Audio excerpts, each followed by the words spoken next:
ko niladagdag sa dugo mo. Ibabaw lang yung sa flashlight.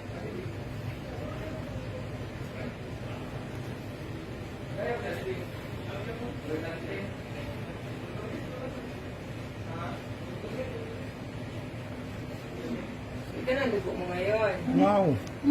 Nag-improve konti, Dok. Oo. Malaki yung improvement. Laki ng improvement, Dok, no? Malaki improvement. So, imagine mo lang, kung gagawin mo yan 3 times a day. Kuya Dok, no? Ngayon ko lang na ano.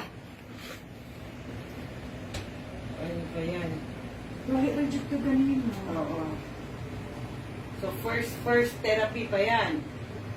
Much more, much Oo. more. So, makita mo ngayon, may mga cells na ito, parang may mga itim-itim sa loob, parang may durian, anak. Muna, ganyan hindi natin makita kasi dikit-dikit na sila natin, ang mga mycoplasma. Yan ang mga somewhere between a virus and a bacteria kasi pumasok sila sa cell. So, yan ang nakatago kanina sa kumpol-kumpol. So, bagsak talaga yung immune system mo kasi para mayroong nag-invade sa iyo ng mga hindi ka nais na po. Kanina. Namamanap ka ganina. Ito nga po yung kanina. Yan po yung kanina. Kunan daw na kanina. Wow.